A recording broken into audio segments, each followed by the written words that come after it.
Everybody should do in their lifetime sometime two things. One is to consider death,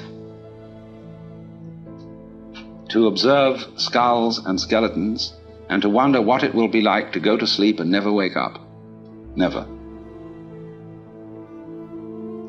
That is a very gloomy thing for contemplation, but it's like manure. Just as manure fertilizes the plants and so on, so the contemplation of death and the acceptance of death is very highly generative of creative life. You get wonderful things out of that. And the other thing to contemplate is to follow the possibility of the idea that you are totally selfish, that you don't have a good thing to be said for you at all. You are a complete, utter rascal.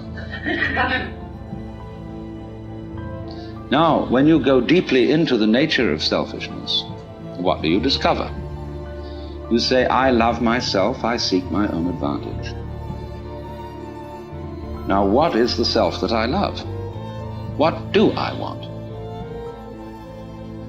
And that becomes an increasingly ever-deepening puzzle. Now, I've often referred to this when you say to somebody else, I love you. It's always rather disconcerting to the person to whom you say that if you imply that you love them with a pure, disinterested, and holy love. They automatically suspect it as being a little bit phony. But if you say, I love you so much I could eat you, that's an expression, it's a way of saying to a person, you attract me so much that I can't help it. I'm absolutely bowled over by you, I'm gone. And people like that. Then they feel they're really being loved, that it's absolutely genuine. But now, I love you so much I could eat you. Now what the devil do I want? I certainly don't want to eat the girl in the sense of literally devouring her, because then she'd disappear.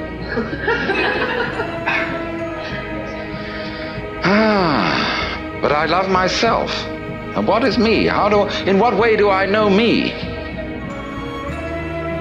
When it suddenly occurs to me that I know me only in terms of you. And that the main task of the psychotherapist is to do what he called to integrate the evil. To, as it were, put the devil in us in its proper function. Because you see, it's always the devil, the unacknowledged one, the outcast, the scapegoat, the bastard, the bad guy, you see, the black sheep of the family. It's always from that point that generation comes. In other words, in the same way as in the drama, to have the play, it's necessary to introduce a villain. It's necessary to introduce a certain element of trouble. So, in the whole scheme of life, there has to be the shadow, because without the shadow there can't be the substance. So this is why there is a very strange association between crime and all naughty things and holiness. You see, holiness is way beyond being good. Good people aren't necessarily holy people. A holy person is one who is whole, who has, as it were, reconciled his opposites. And so there's always something slightly scary about holy people. And other people react to them in very strange ways. They can't make up their minds whether they're saints or devils. And so holy people have throughout history always created a great deal of trouble, along with their creative results. Take Jesus, for example. Trouble that Jesus created is absolutely incalculable.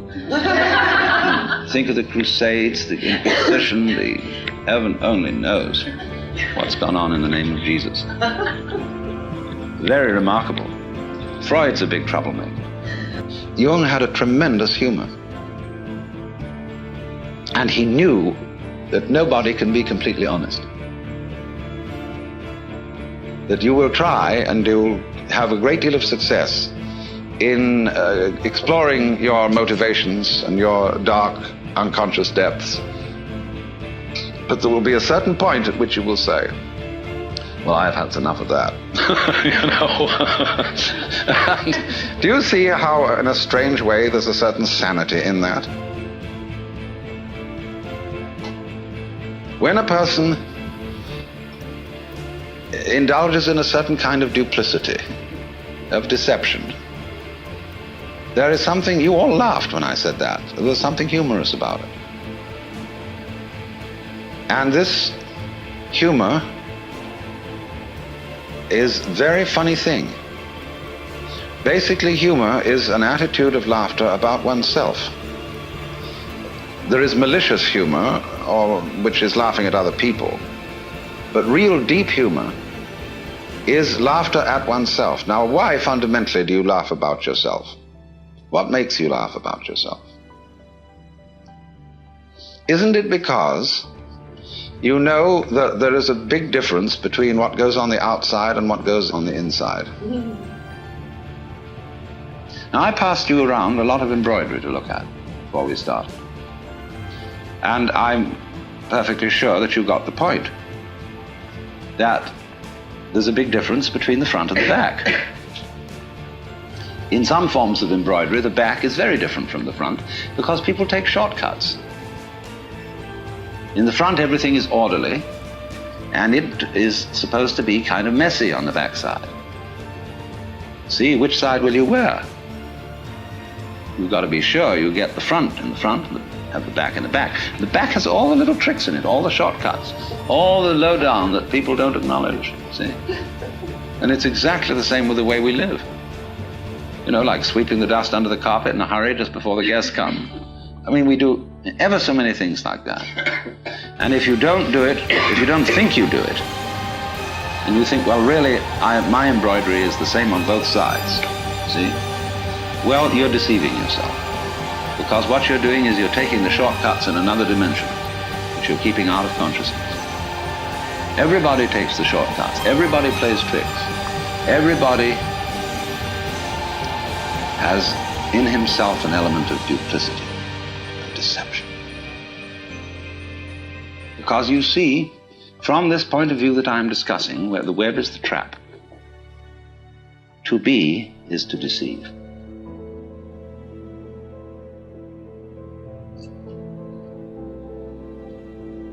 Think of camouflage, the chameleon who changes its color. Think of the butterfly pretending it has eyes. Now, in the same way, I've often said life is a drama, and a drama is a deception. It's a big act. When you peel an onion and you don't really understand the nature of an onion, you might look for the pit in the center, like any ordinary fruit has. But the onion doesn't have a center. It's all skins. So when you get right down, there's nothing but a bunch of skins. You say, well, that was a kind of disappointing. Well, in rather the same way, you see, you find when you explore yourself and your motivations, and you go through and through and you try to find out that thing which is really genuine.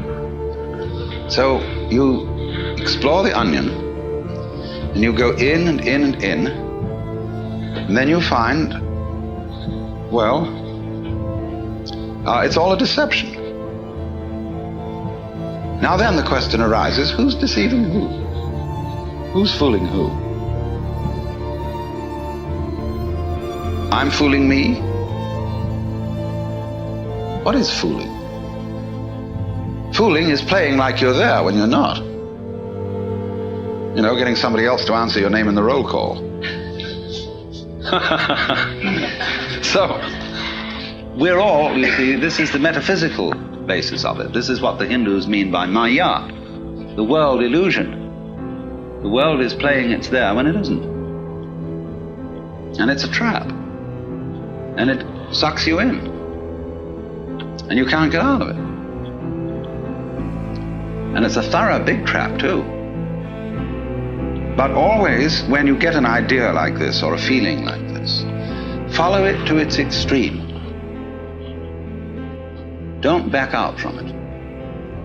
If you find you're selfish, go to the extreme of what selfishness means. Confusion largely results from not following feelings or ideas to their depth. You know, people think they want to be immortal. They'd like to live forever. Do you really want to do that? Think about it. Really go into it, what it would be like. People say they want this, that, and the other. They want this kind of car, they want this kind of dress, and so on, and this much money, and so on. It's always a good idea to think it right through.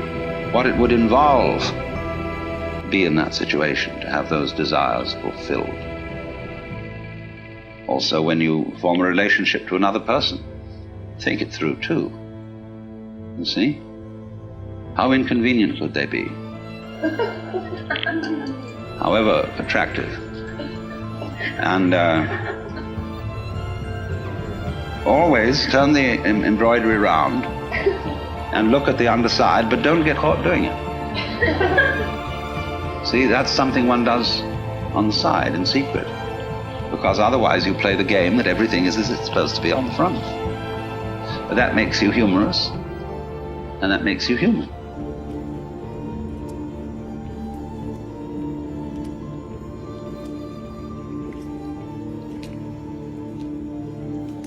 Akoyas vakta vokol, liva juk me ilto tile, tas tohola chirelante. Churches shoots tais flock, chirel, shle. Lila gel jais velal sakilalo sile, chiralba.